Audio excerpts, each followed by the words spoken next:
Pak mau bertanya mengenai konsep dosa asal pada kekristenan. Apakah arti dosa asal itu, Pak? Apakah dosa itu seperti genetika yang sudah tertanam dalam diri kita? Atau ada juga yang mengatakan dosa turunan itu artinya seperti Adam berbuat dosa, kita keturunan juga akan berbuat dosa seperti Adam. Ya, dosa asal itu adalah status orang berdosa dan juga sifat dosa yang diwarisi memang dari Adam. Ya, jadi status dan sifat. Karena itulah maka seorang anak yang masih di dalam rahim ibu pun, dia statusnya sudah orang berdosa. Waktu dia dilahirkan, dia sudah menjadi orang berdosa, walaupun berbuat dosanya belum. Tapi status sebagai orang berdosa sudah, dia sudah mewarisi sifat dosa. Sehingga pada akhirnya dengan status sebagai orang berdosa dan sifat dosa itu, maka dia akhirnya akan melakukan perbuatan-perbuatan dosa. Nah, itu diwarisi dari Adam. Kalau kita membaca Roma pasal 5 ayat 17-18, jika oleh satu orang maut telah berkuasa oleh satu orang itu. Oleh satu orang itu Adam. Maut telah berkuasa oleh satu orang itu. Jadi gara-gara Adam berdosa, maut terjadi, kematian terjadi, akhirnya semua manusia mengalami kematian. Lalu ayat 18, sebab itu sama seperti oleh satu pelanggaran, semua orang beroleh penghukuman. Satu pelanggaran itu pelanggaran Adam. Semua orang beroleh penghukuman, berarti semua manusia itu menjadi orang berdosa dan dihukum. Nah, mengapa Adam yang bersalah atau berdosa, tapi kita mewarisi status dan sifatnya? Ini perkara rohani ya. Saya tidak tahu secara genetika, tapi secara teologis, itu disebabkan karena Adam itu adalah perwakilan kita. Jadi, dalam konsep seperti ini, dalam surat Roma, ya, Roma 5, 17-18 seperti saya tunjukkan tadi, sebenarnya manusia itu punya wakilnya, dan wakil manusia itu dua. Manusia lama diwakili oleh Adam sebagai kepalanya, dan manusia baru itu wakilnya itu adalah Kristus, perwakilannya. Jadi di atas ini adalah ada Adam, ada Kristus.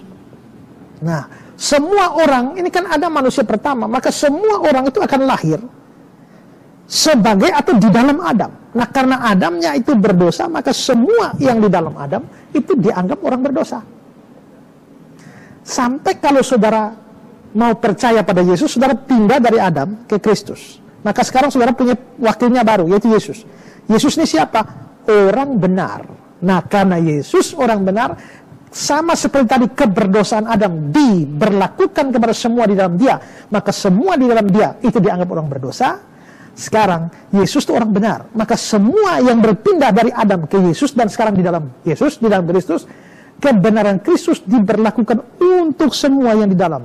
Maka orang yang di dalam Kristus itu disebut sebagai orang benar, bukan karena mereka benar, tapi karena wakilnya itu benar.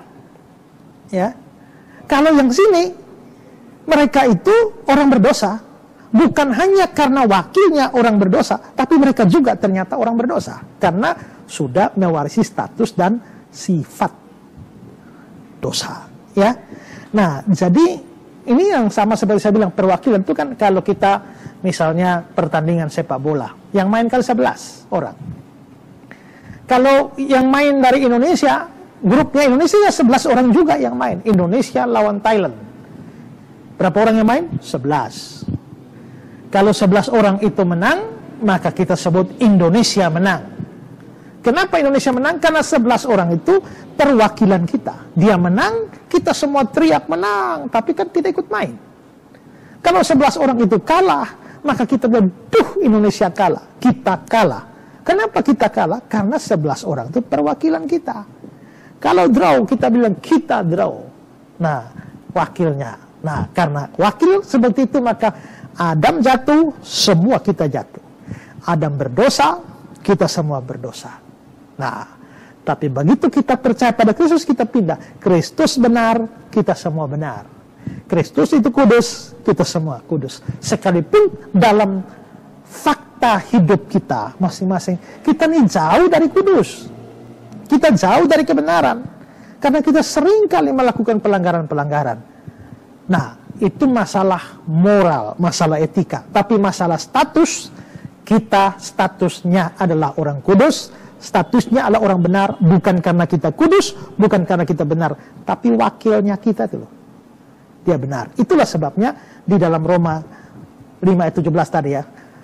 Jika oleh dosa satu orang, Adam, maut berkuasa atas satu orang itu, maka lebih benar lagi mereka yang telah menerima kelimpahan kasih karunia dan anugerah kebenaran akan hidup dan berkuasa oleh karena satu orang itu, yaitu Yesus Kristus.